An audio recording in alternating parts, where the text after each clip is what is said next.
Mesdames, Messieurs, bonsoir et bienvenue dans ce journal. Le Conseil des ministres est réuni ce jeudi sous la présidence du président de la République par intérim, le professeur Djonkunda Traoré. Avec moi dans ce studio, Ibrahima Djombele, pour vous livrer son contenu. Bonsoir Ibrahima. Bonsoir, c'est Ibrahim Maïga. Le Conseil des ministres qui a adopté des projets de texte, entendu une communication et procédé à des nominations. Tout à fait. Mesdames et messieurs, bonsoir et nous commencerons par le chapitre des mesures législatives. Sur présentation du ministre de la Justice, garde des Sceaux, le Conseil des ministres a adopté un projet de loi portant prévention et répression de l'enrichissement illicite. La délinquance économique et financière constitue une menace pour la stabilité et la sécurité des États. Elle sape les institutions et les valeurs démocratiques, les valeurs éthiques et la justice, compromet et précarise toutes les perspectives de développement. Pour lutter contre ce phénomène, des efforts ont été consentis par les pouvoirs publics de l'indépendance à nos jours, tant sur le plan législatif que sur le plan de la création de structures de contrôle. L'adoption en mars 1982 de la loi portant répression du crime d'enrichissement illicite s'inscrivait dans ce cadre. Cette loi a montré ses limites au regard de l'évolution des modes opératoires de plus en plus diversifiés et complexes et de l'ordonnancement juridique international. Sa relecture est devenue une nécessité en vue d'apporter une réponse judiciaire adaptée et efficace au phénomène de l'enrichissement illicite.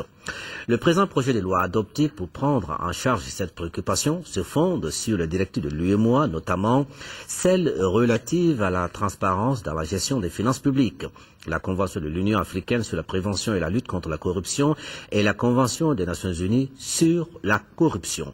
Il prend également en compte les recommandations des États généraux tenus en 2008 sur la corruption et la délinquance financière.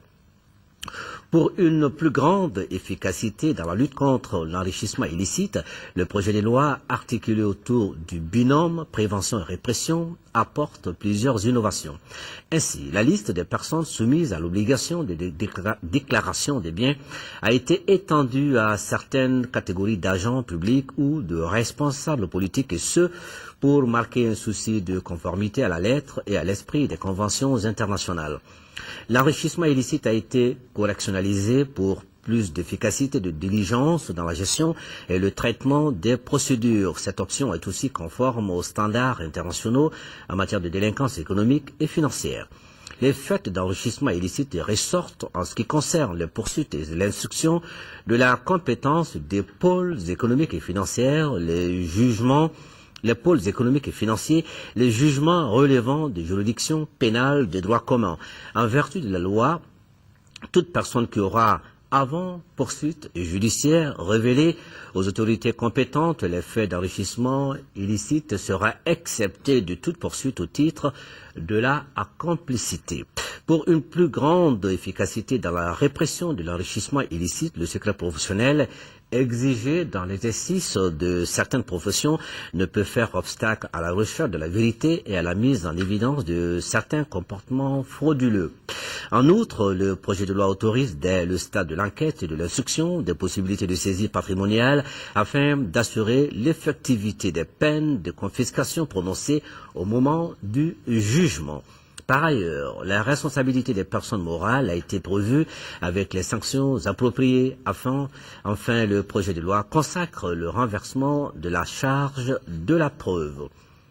Au chapitre des mesures réglementaires, sur le rapport du ministre de l'Énergie et de l'Eau, le Conseil des ministres a adopté un projet de décret portant approbation de l'avenant numéro 1 au contrat de concession du service public de l'électricité signé le 21 novembre 2000 entre le gouvernement de la République du Mali et la Société Énergie du Mali, EDM SA.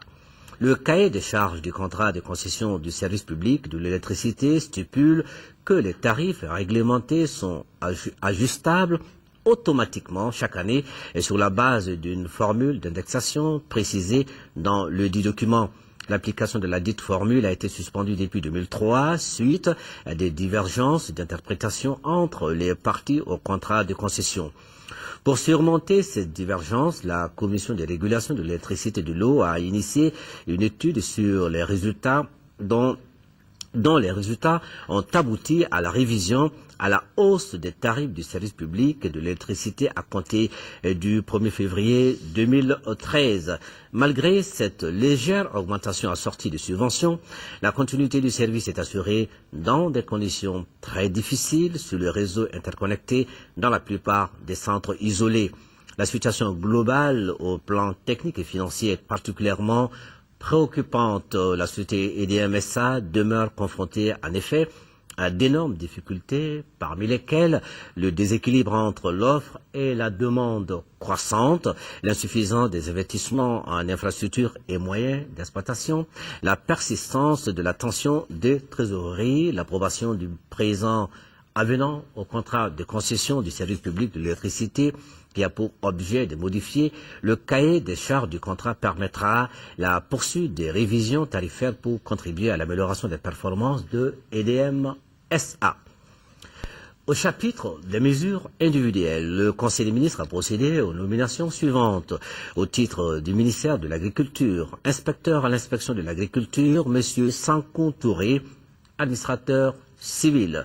Au titre du ministère de la Santé, directeur du Centre national d'information, d'éducation et de communication pour la santé, CENIEX, M. Suleiman Aïdara, médecin. Au titre du ministère de l'Artisanat et du Tourisme, inspecteur à l'inspection de l'Artisanat et du Tourisme, Madame Samasekou Aïché Berthé, administrateur des Arts. Au titre du ministère du Développement social, de la Solidarité et des personnes âgées, inspecteur à l'inspection des affaires sociales, M. Étienne Dionnet, administrateur civil. Au chapitre des communications, au titre du ministère de l'Agriculture, le Conseil des ministres a examiné une communication relative à la politique de développement agricole. L'agriculture constitue l'un des piliers essentiels du développement économique et social de notre pays.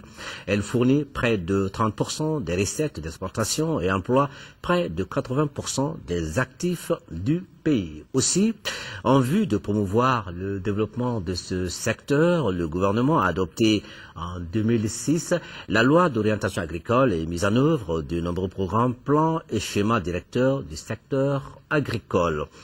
L'élaboration de la politique de développement agricole s'inscrit dans le cadre de la mise en œuvre de la loi d'orientation agricole qui en fixe les grandes orientations ainsi que les objectifs généraux et spécifique.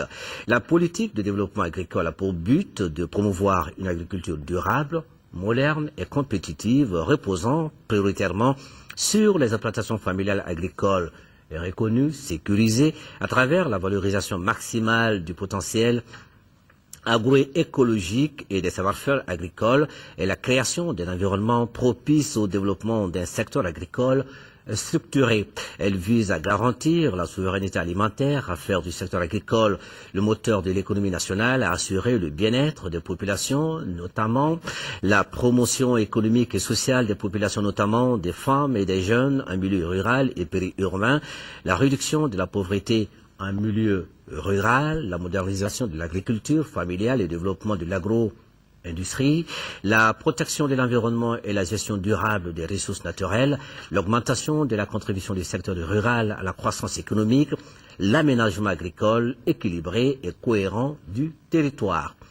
La politique de développement agricole s'appuie sur 8 orientations stratégiques consistant à assurer la sécurité alimentaire nutritionnelle de l'ensemble des populations du Mali et contribuer à celle de la sous-région, assurer le développement institutionnel et le renforcement des capacités de tous les agents, préserver l'environnement et mieux gérer les ressources naturelles, développer les investissements dans le secteur, améliorer la compétitivité des produits agricoles et agro-industriels sur le marché au plan intérieur, sous-régional et international, développer un système de recherche et de conseil agricole au service d'une agriculture durable et compétitive, assurer la formation de l'ensemble des acteurs du secteur et les faire accéder au niveau de connaissances et de compétences requis pour jouer leur rôle et accomplir leur mission, mobiliser les ressources et le financement conséquent et accessible en faveur du développement agricole. Les documents de politique, définit les principes généraux et fixe les stratégies de mise en œuvre. Il détermine également les mécanismes de financement des activités et les modalités de suivi et évaluation. Et c'est Ibrahim.